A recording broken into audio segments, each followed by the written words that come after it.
Hi guys, welcome to Lily Knows. Today I will share with you the last 3 professions you could work in after you finish your computer science degree or even after you just successfully stopped studying this promising subject.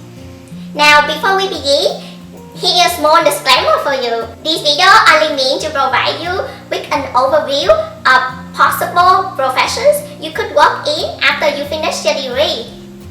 I will have more videos talking about these professions specifically in detail. So please subscribe to my channel and turn on the notification bell to get notified for my upcoming videos. Now let's get started.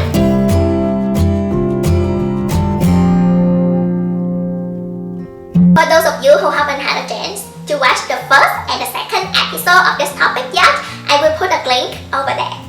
Now on to the 7 professions that you could work in after you graduate, which is a cloud developer. Now if you ask me which profession in computer science field is in really high demand right now, I will answer you immediately. It is cloud computing.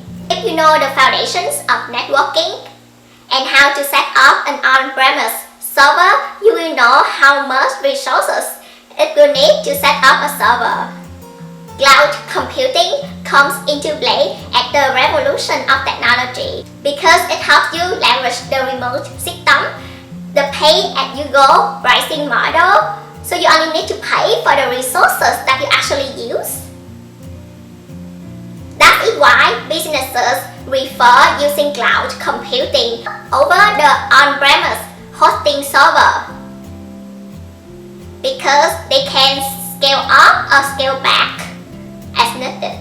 Job examples of cloud computing include cloud application developer, cloud mobile or Internet of Things application developer, a cloud data pipeline developer, a cloud data scientist. Number 8, a quality assurance analyst. A quality assurance analyst often perform job duties such as manual testing, automatic testing, programming, and scripting. To prove to you the importance of this role in a software company, say, think about when you are watching this video and YouTube suddenly stop working. To avoid this frustration for the end user, a lot of big companies hire a lot of quality assurance analysts to perform testing. So as an end user, you won't get so frustrated because the software doesn't behave as it's supposed to be.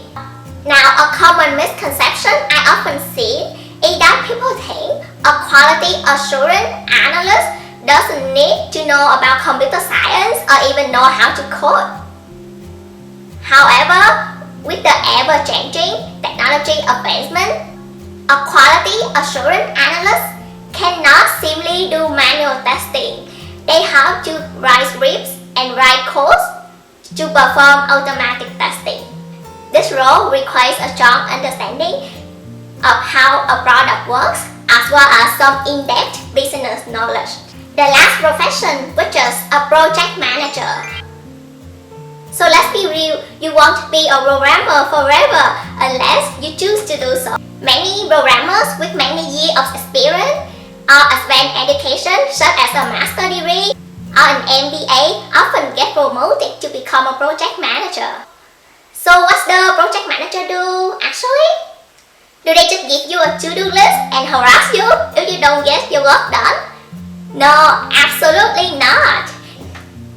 To prove you how amazing this project manager is, here is a book about IT project management that I always have to read and refer to every now and then when I have to manage a project. Similar to how an accountant works so hard to get their CPA certification, a project manager tends to have a PMP certification, which stands for Project Management Professional. So that certification is recognized globally by the PMI, which is the Project Management Institute, for people who have managed the project from the start to its completion. If a project is not on time or on budget, then the client will blame on the project managers. Project managers often perform tasks such as identifying the project stakeholders, developing the project schedule, project plan, project financial plan, as well as time management, risk management, and team building. Being a project manager is a great pathway to become a CIO, Chief Information Officer, or CTO, Chief Technology Officer. Alright, we are officially done this topic. Did I miss anything? If I do, please leave a comment below to let me know. I'm also happy to know which profession you are currently working as. If you already graduated from computer science degree, if not, please also let me know which profession you want to become after you graduate. If you find my video helpful, please consider subscribing to my channel to motivate me to make more videos about computer science, personal growth, and time management in the future. Thank you so much for sharing your time and journey with me. I love you guys so much.